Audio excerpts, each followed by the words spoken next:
Dieu veut que tu brilles. Il a dit, vous êtes la lumière du monde, vous êtes le sel de la terre, vous êtes la lumière du monde, que votre lumière brille, c'est sa volonté. Mais il faut comprendre pourquoi il veut ça. Tu sais pourquoi tu veux que je te dise pourquoi? Parce que Dieu sait, c'est un principe, que le monde n'est intéressé et attiré que par ce qui brille.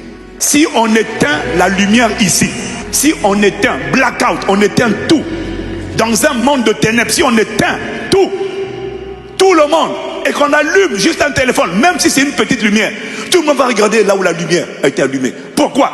Dans un monde de ténèbres, dans un monde obscur, dans l'obscurité totale, le monde entier, tous les êtres humains ne sont attirés que par ce qui brille. Ce qui brille attire naturellement l'attention de ceux qui sont dans les ténèbres.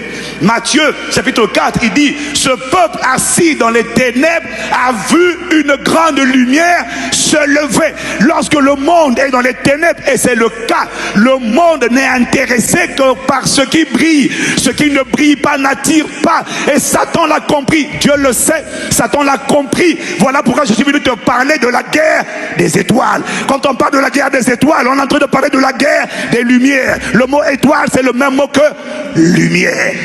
Il y a une guerre sur la terre. Guerre des étoiles. Satan a compris. Le monde n'est attiré que par ce qui brille. Éteins la lumière, tu vas voir que dès qu'on allume, même une bougie, les gens regardent à la bougie. Le monde n'est attiré que par ce qui brille. Dieu ne fait pas ça pour toi. Dieu fait ça pour lui.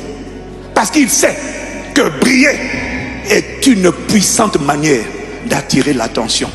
Les gens qui brillent, briller, c'est pas obtenir une position. La position te permet de briller. La position ne te fait pas briller. Briller, c'est une influence. Briller, c'est une exposition. Briller, est-ce que tu as vu les étoiles?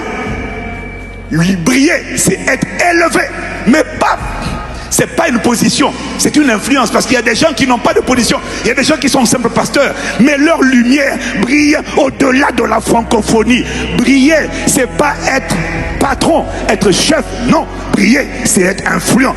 Briller, c'est atteindre le niveau où tu es capable d'influencer les pensées, les croyances et les valeurs des gens sans les offenser, sans les obliger.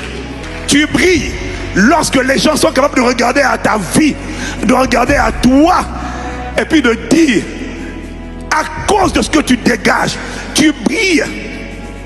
Lorsqu'en te regardant, les gens disent, je veux être comme lui, je veux faire comme lui.